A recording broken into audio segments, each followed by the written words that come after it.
Khan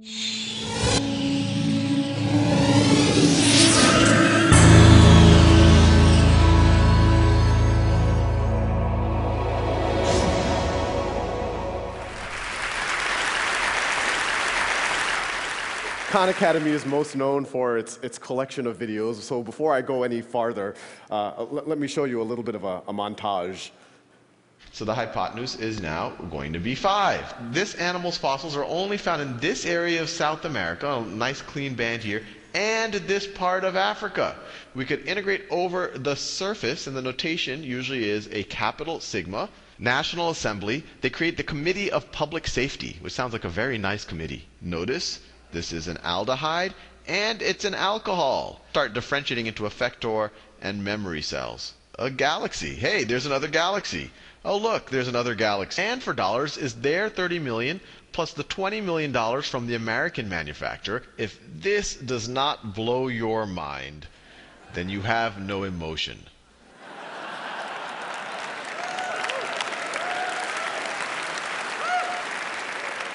We now have on the order of 2,200 videos covering everything from basic arithmetic all the way to vector calculus and some of the stuff that you saw up there.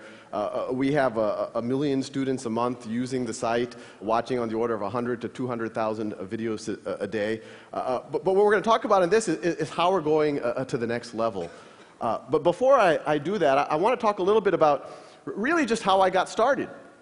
And some of y'all might know, about 5 years ago, I was an analyst at a hedge fund, and I was in Boston, and I was tutoring my cousins in New Orleans remotely. And I started putting the first YouTube videos up really just as kind of a nice-to-have, just kind of a supplement for my cousins, something that might, give them a refresher or something.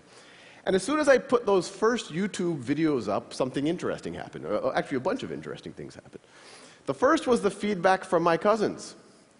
They told me that they preferred me on YouTube than in person.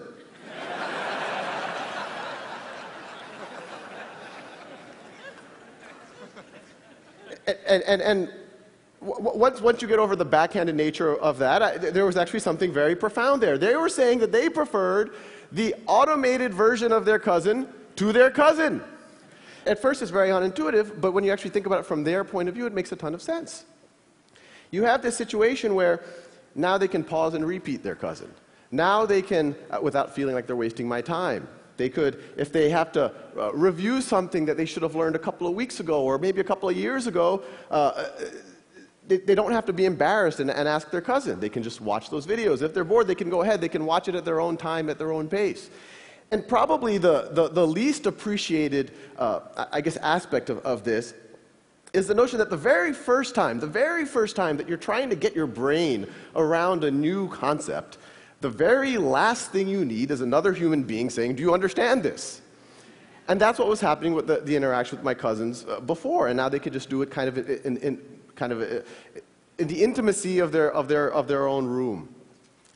The other thing that happened is, I put them on YouTube for the, I saw no reason to make it private, so I let other people watch it, and then people started stumbling on it, and I started getting some comments and some letters and all sorts of kind of feedback from random people around the world, and these are just a few.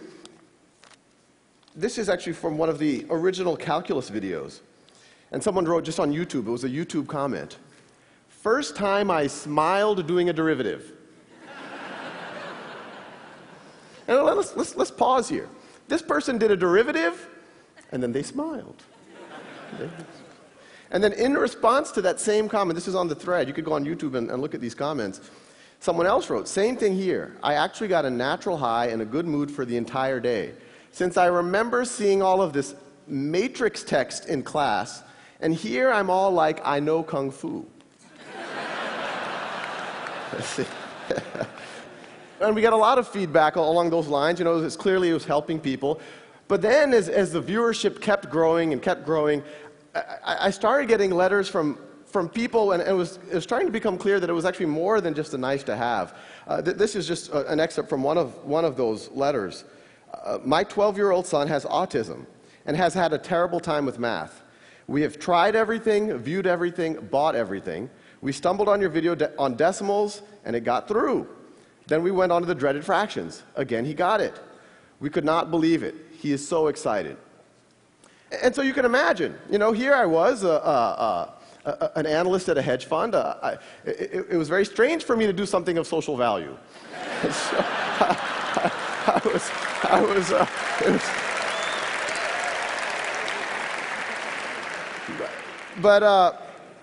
I was excited, so I kept going. And then other things started to dawn on me. That not only would it help my cousins right now, or these people who are sending letters, but it could maybe, that this content will never go old, that it could help their kids or their grandkids. If Isaac Newton had done YouTube videos on calculus, I wouldn't have to. Assuming he was good. We don't know.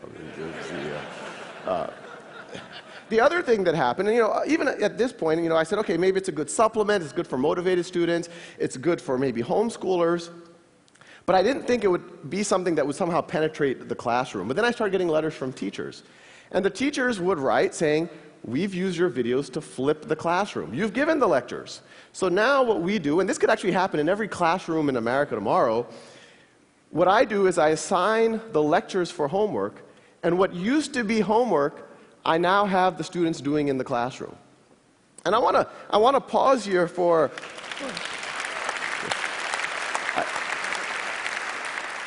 I want to pause here for a second because there's a couple of interesting things. One, when those teachers are doing that, there's the obvious benefit. There's the benefit that now their students can enjoy the videos in the way that my cousins did. They can pause, repeat at their own pace, at their own time.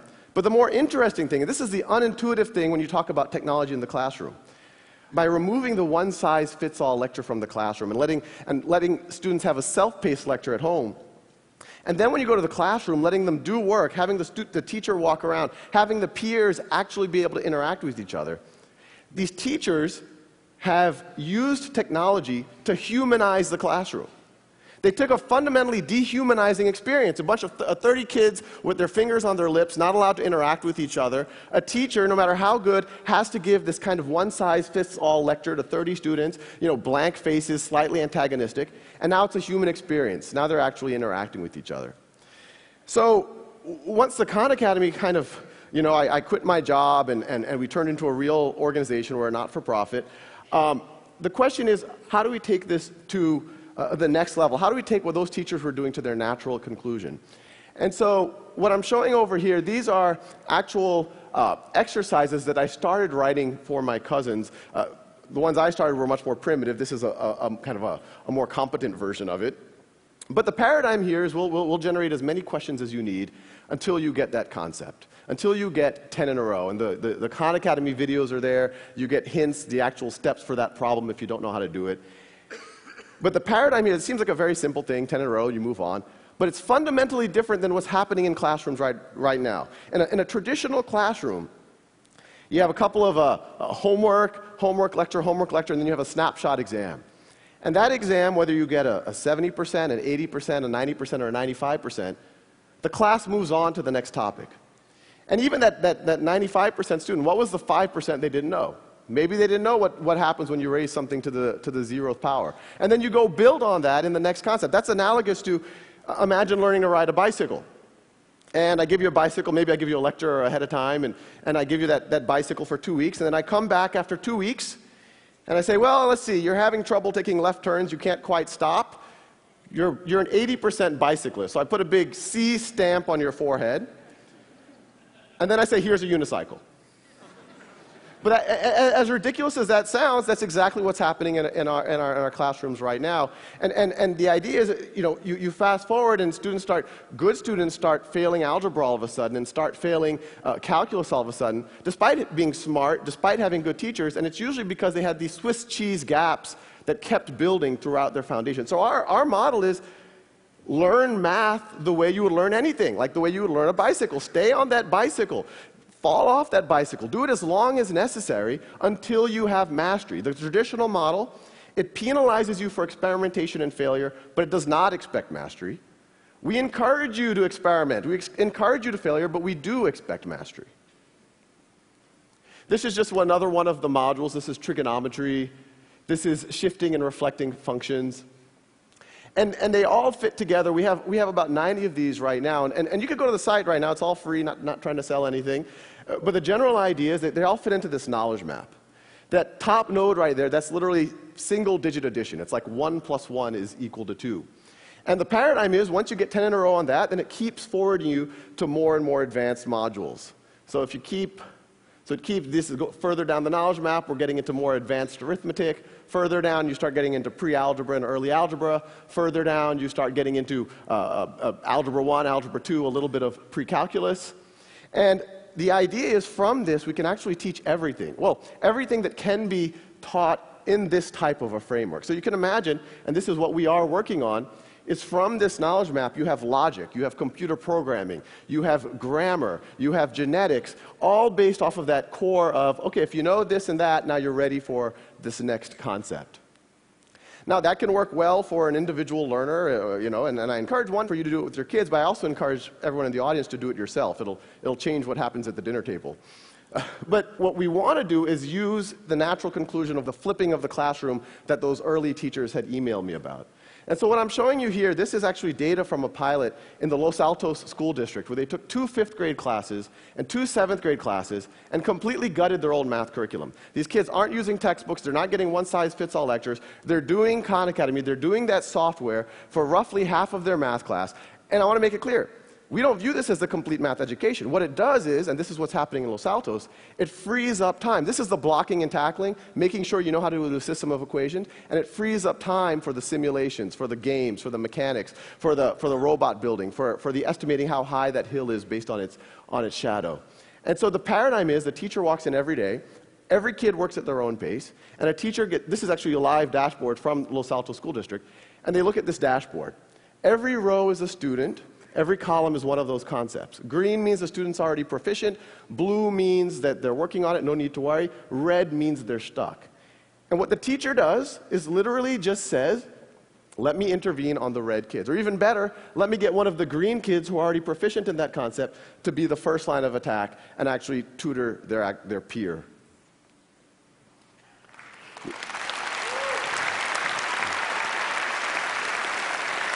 Now, I kind of come from a very data-centric reality, so we don't want that teacher to even go and intervene and have to ask the kid awkward questions. Oh, what do you not understand, or what do you do understand, and all of the rest.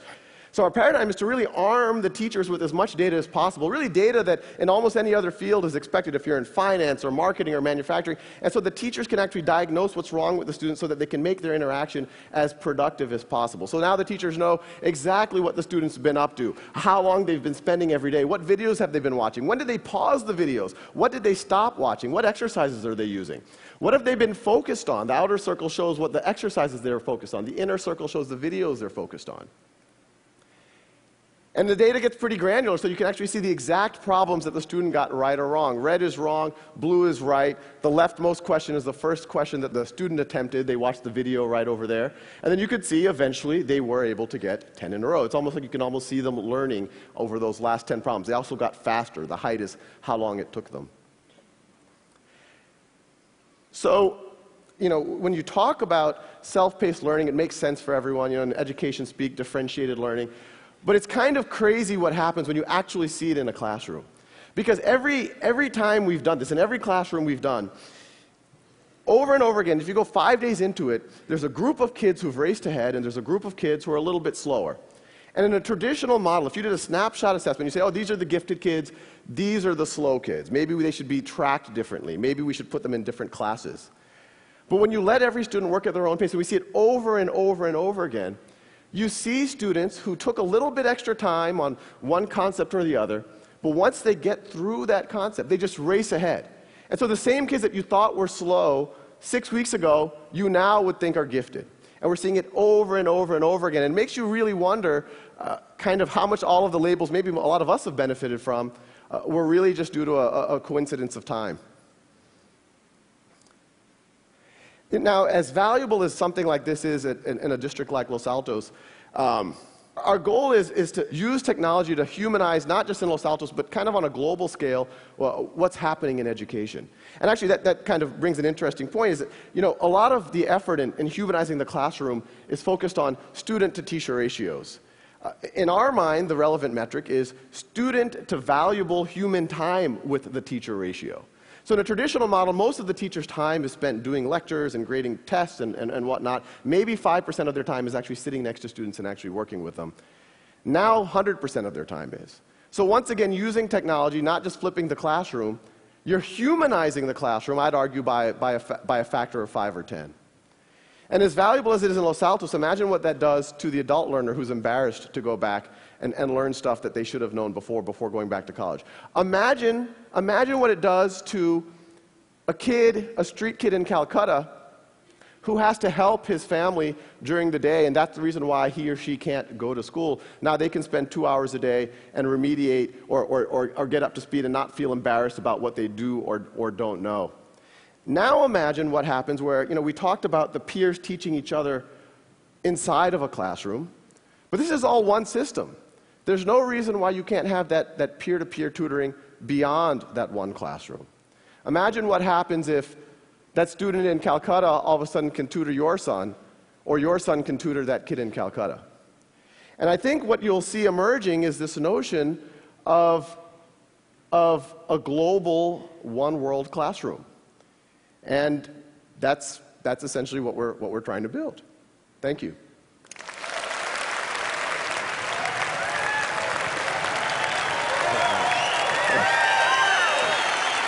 I'll ask you about 3 or 4 questions, so we have plenty of time. Okay.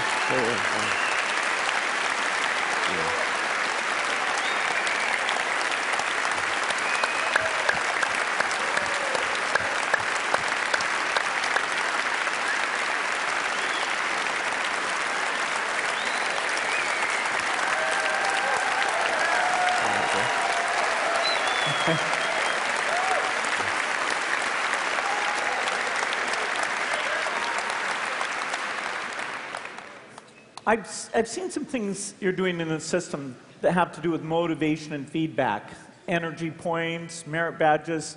Tell me what you're thinking there. Oh yeah, no, we have an awesome team working on it. It's not, and I have to make clear, it's not just me anymore. I'm still doing all the videos, but we have a kind of a rock star team doing the software. Yeah, we've put a bunch of game mechanics in there where you get these badges. We're going to start having leaderboards by areas, and you get points. And it's actually been pretty interesting. Just the wording of the badging or how many points you get for doing something, we see on a system-wide basis like tens of thousands of like 5th graders or 6th graders going one direction or another depending on what badge you give them. And the collaboration you're doing with Los Altos, how did that come about? Yeah, no, Los Altos has been it was kind of crazy. They once again, I didn't expect it to be used in classrooms. Someone from their board came and said, oh, what would you do if you had carte blanche in a classroom? And I said, well, I would just, every student work at their own pace on something like this. We'd give a dashboard, and they said, oh, this is kind of radical. We have to think about it.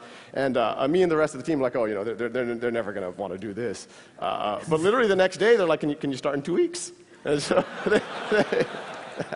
so it's fifth grade math is where that's going on right now? It's 2 5th grade classes and 2 7th grade classes. And I think they're doing it at the district level. And I think what they're excited about is they can now follow these kids. It's not an only in-school thing. I mean, we've even, on Christmas, we saw some of the kids were doing, and we can track everything. So they can actually track them as they go through the entire district, through the summers, as they go from one teacher to the next. You have this continuity of data that even at the district level they can see. So some of those views we saw were for the teacher to go in and track actually what's going on with those kids. So you're getting feedback on those teacher views to see what they think they need? Oh yeah, actually most of those were kind of specs by the teachers. We made some of those for students so they could see their data, but we have a very tight design loop with the teachers themselves, and they're literally saying, hey, this is nice, but like that focus graph, a lot of students said, a lot of the teachers said, I have a feeling that a lot of the kids are jumping around and not focusing on one topic, so we made that focus diagram for them. So it's all been teacher driven. It's been pretty crazy. Is this ready for prime time? Do you think a lot of classes next school year should try this thing out? Yeah, it's ready. We got 1 million people on the site already, so we can handle a few more. And no reason why it really can't happen in every classroom in America tomorrow. And the vision of the tutoring thing, the idea there is, if I'm confused about a topic, somehow right in user interface, I'd find people who are volunteering, maybe see their reputation, and I could schedule and connect up with those people. Absolutely, and, you know, and this is something that I recommend everyone in this audience to do is you can, those dashboards that teachers have, you can go log in right now and you can essentially become a coach for your kids, your nephews, your cousins, or maybe some kids at the Boys and Girls Club. And yeah, you can start becoming a mentor or tutor really immediately, but yeah, it's all there. Well, it's amazing. I think you've just got a glimpse of the future of education. Thank you. Oh, thank you.